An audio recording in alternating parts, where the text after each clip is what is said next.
네, 여러분 안녕하세요. 뉴스입니다. 헌재가 윤석열 파면을 선고한 지 사흘이나 지났지만 윤석열은 여전히 대통령 관저에 머무르며 방을 안 빼고 있는가 하면 국힘당 탈당도 하지 않은 채 오히려 관저 정치를 통해 국힘당 장악에 대한 집착까지 보이고 있습니다. 벼룩도 낯짝이 있는 법인데 방도 안 빼면서 하는 짓이 그야말로 낯짝 두껍기가 우주 최강입니다. 5일에는 권성동과 권영세, 그리고 어제는 나경원을 관저로 불러 1시간가량 대선 준비를 잘 준비하라며 뜬금없는 대선 승리를 주문했다고 합니다.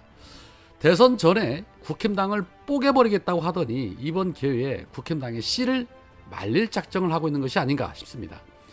나경원은 윤석열을 만난 직후에 페이스북을 통해 헌재를 비난하면서도 우리 당의 기강을 바로잡고 하나로 나아가야 한다라며 친한파 숙청을 주장한 바 있습니다. 나경원의 이 같은 주장은 윤석열 지킴이에 앞장섰던 이 나경원을 차기 후보 적임자로 윤석열이 지목한 거 아니냐라는 해석까지 나오고 있는데 지나가는 소가 웃을 일이죠. 국힘당 잠룡들도 서서히 대선 출마 선언을 지금 준비하고 있는데 오늘 홍준표는 다음 주는 퇴임 인사 다니느라 바쁠 것이라며 마지막 꿈을 향해 서울로 상경한다라고 대선 출마 의지를 밝혔고, 이철우 경북지사는 산불 피해로 막막한 지역 주민들을 뒤로 한 채 무너지는 나라 보고만 있을 수 없다라며 사실상 대선 출마 의지를 밝혔습니다. 무너진 지역도 제대로 못 챙기면서 참 꿈들은 야무집니다. 그러나 그 꿈들이 헛된 꿈이었다는 것을 곧 깨닫게 되겠죠. 여튼 내란 속의 윤석열을 하루라도 빨리 관저에서 끌어내야 하는데 이 관련 법령이 없다 보니 계속해서 버티고 있는 중인데, 아무리 전직이라지만 내란 수계에게 경호까지 붙이는 것이 이게 맞는 것인가, 마음 같아서는 쫓아가서 당장이라도 끄집어 내고 싶은 그런 마음입니다. 지금 서초동 아크로비스타 주민들은 윤석열 부부가 돌아온다는 소식에 싸늘함을 넘어 짜증 섞인 반응들을 보이고 있다고 합니다. 그 인간 때문에 또 유튜버들이 몰려들어 시끄러울 것이라는 것이죠. 참 어딜 가나 민폐입니다. 결국 민폐를 끼치지 않게 하는 방법은 단 하나밖에 없습니다. 즉시 구속하면 됩니다.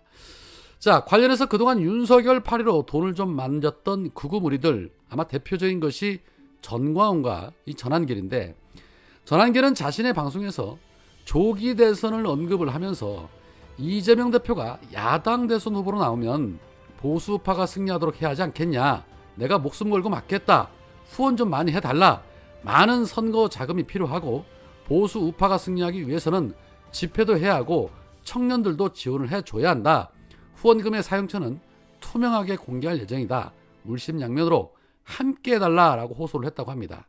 지가 선거에 출마하는 것도 아닌데 왜 선거 자금이 필요할까요? 여튼 목적은 돈입니다.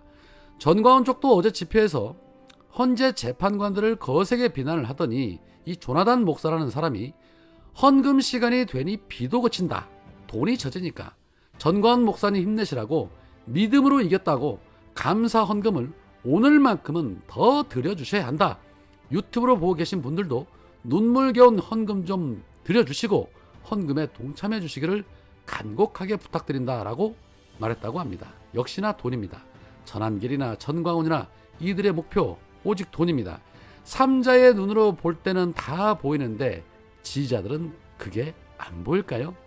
자, 그리고 윤석열 탄핵을 극구 반대했었던 JK 김동욱이 윤석열 탄핵에 이제야 봄이네, 겨울이 너무 길었다라고 말한 이동욱을 겨냥해서 이름 같은 걸 쪽팔리게 만들었다라고 저격을 했다고 하는데, 많은 시민분들은 네가 더 쪽팔린다라고 웅수하고 있었습니다. 아마 이동욱 씨는 더더욱더 쪽팔릴 것입니다. 자, 국힘당이 오늘 윤석열 파면에 대한 사과 입장을 재차 밝혔는데, 정광재 대변인 논평을 통해서 이렇게 말했습니다. 윤 전 대통령을 배출한 집권 여당으로 국힘은 헌정사의 오점으로 남을 대통령의 탄핵 사태를 미연에 막지 못했다는 데 대해서 머리 숙여 사과드린다라고 말했습니다. 탄핵 사태를 막지 못해서 죄송한 것이 아니라 계엄을 막지 못한 것을 사과를 해야 하는데, 저렇게 말을 했다는 것은 국민에게 사과한 것이 아니라 지지자들에게만 사과를 한 것입니다. 그래서 내란의 힘은 미래가 없는 겁니다. 자, 이제 본격적으로 대선 레이스가 시작이 될 텐데, 이 최근의 여론조사들을 보면 이 기조가 이어진다라면 이재명 대표의 당선 가능성이 가장 높습니다. 오늘 나온 갤럽 여론조사만 보더라도 이재명 대표는 국힘당 그 어떤 주자들과 맞서도 모두 50%가 넘는 지지율로 크게 앞서는 것으로 나타났습니다. 그래서일까요? 왜 이쯤에서 개헌을 들고 나온지 이해를 할 수가 없습니다. 오늘 우원식 국회의장이 느닷없이 기자회견을 열고 대선 당일날 개헌에 대한 국민투표도 같이 하자는 제안을 내놨습니다. 개헌에 대한 국민 공감대가 커졌기 때문에 제왕적 대통령제, 승자독식 정치 구조를 바꿔야 한다는 겁니다. 내란 세력에 대한 정리도 단죄도 되지 않았는데 느닷없이 개헌을 들고 나오는 진짜 저희에 국민들은 지금 의아해하고 있습니다. 차라리 이번 대통령부터 적용되는 4년 중임제 원포인트 개헌을 하자고 하면 많은 국민들이 찬성을 하겠지만 제왕적 대통령제, 승자독식 정치 구조를 바꾸자라고 한다면 결국 내각제를 말한다고 봐야겠죠. 우원식 의장의 발언 들어보시고 여러분들의 의견 댓글로 부탁드리겠습니다. 존경하는 국민 여러분, 우원식 국회의장입니다. 저는 오늘 국민 여러분께 이제 신속하게 개헌을 추진하자는 제안을 하고자 합니다. 위헌 불법 비상계엄과 탄핵 정국을 거치면서 그 어느 때보다 개헌의 시급성에 대한 국민적 공감대가 큽니다. 헌재 선거로 국가적 혼란은 일단락되었지만 대통령 권력을 둘러싼 파괴적 갈등의 소지는 상존합니다. 시대 변화에 뒤처진 낡은 헌법의 한계가 사회 발전과 국민 삶의 질 향상을 제약한 지도 오래입니다. 극단적 대결 정치를 끝내자는 정치개혁 요구, 국민 삶의 질을 바꾸자는 민주주의를 하자는 사회개혁 요구가 개헌으로 집약되고 있습니다. 개헌은 지난 4개월 극심한 갈등과 혼란으로 온 국민이 겪은 고초를 대한민국 대전환의 기회로 바꿔내자는 시대적 요구입니다. 그동안 대한민국이 쌓아온 모든 성취를 일거에 무너뜨릴 뻔한 비상계엄 사태는 막았지만 다시는 이런 일이 벌어질 수 없도록 근본적인 처방이 필요합니다. 비상계엄이 헌법의 잘못은 아닙니다만 이번 기회에 헌법을 보완해 구조적 방벽을 세워야 합니다. 민주주의를 지탱하는 견제와 균형의 원리가 헌법을 통해 작동하게 만드는 것이 핵심입니다. 승자 독식의 위험을 제거하고 국민 주권으로 가기 위해 권력을 분산하고 국민 통합으로 가기 위해 협치와 협력을 실효적으로 제도화하는 것입니다. 국민 주권과 국민 통합을 위한 삼권 분립의 기둥을 더 튼튼하게 세우는 개헌이 필요합니다. 변화된 사회상과 국민적 요구를 담아내는 것도 시급합니다. 87년 개헌 후 38년 상전벽해 같은 변화가 있었습니다. 민주주의와 함께 비약적 경제 성장으로 선진국에 진입했고 국민의 주권의식도 더욱 높아졌습니다. 그러나 저출생, 고령화, 양극화 같은 구조적 위기가 깊어졌고 기후위기, 디지털 전환 같은 새로운 도전도 마주하고 있습니다. 법과 제도로 길을 만드는 일, 그중에서도 가장 큰 대로인 헌법을 제때 손보지 못해 현실과 헌법의 분리, 심지어 병리 현상이 벌어지고 있습니다. 헌법에 시대와 조응하는 생명력을 불어넣는 개헌이 필요합니다. 개헌을 성사시키려면 대다수 국민이 필요성에 공감하는데도 그간 번번이 개헌이 무산된 이유부터 해결해야 합니다.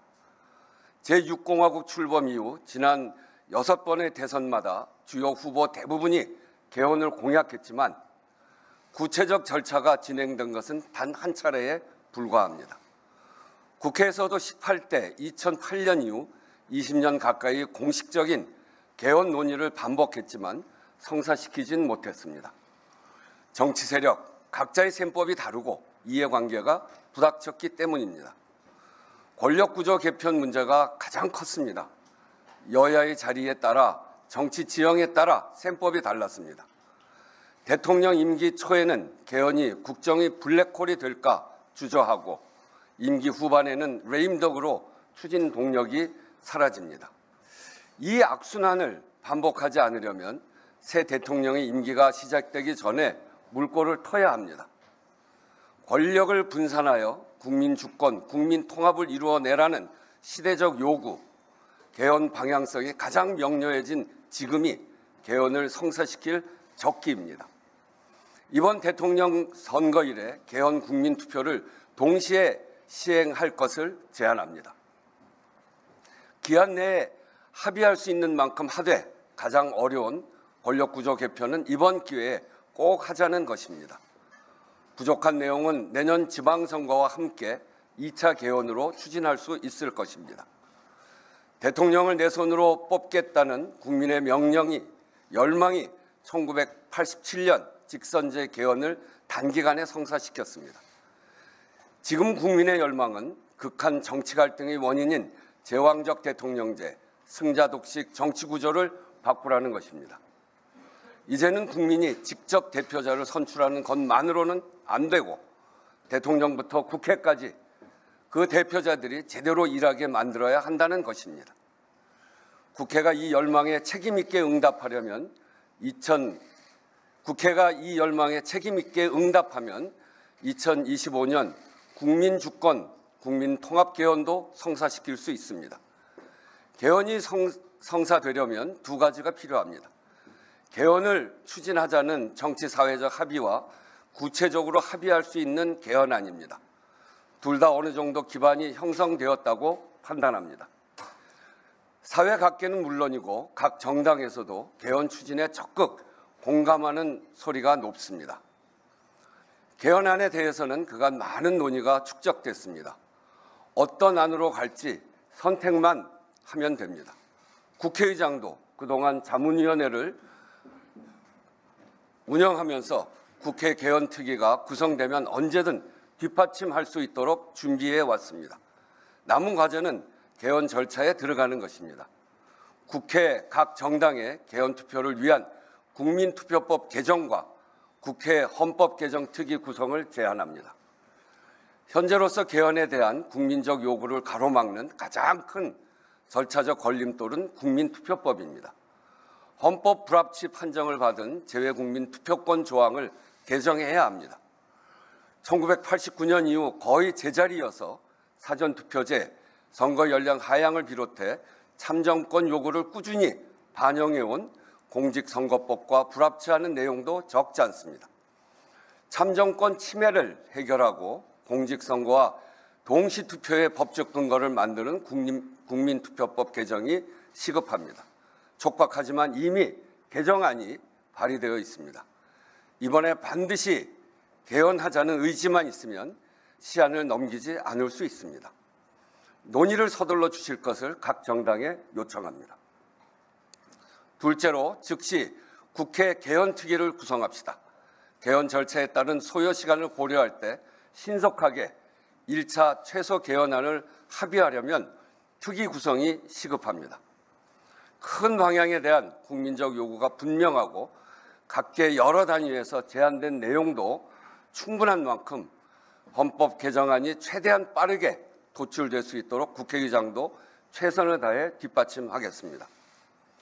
사람 없이는 아무것도 이룰 수 없지만 제도 없이는 아무것도 지속할 수 없다는 말이 있습니다. 대한민국은 위기를 만날 때마다 국민의 역량으로 극복해왔습니다. 이제 대화와 타협의 정치, 국민을 통합할 수 있는 정부를 만드는 제도적 장치로 정치 사회 갈등을 줄이고 새로운 도약을 위해 국가 역량을 쏟아야 합니다. 그래서 지금 개헌입니다. 세계가 대한민국의 민주주의 회복력에 주목하고 있는 이때 성공적 개헌을 통해 다시 한번 대한민국의 민주주의 역량을 보여줍시다. 감사합니다.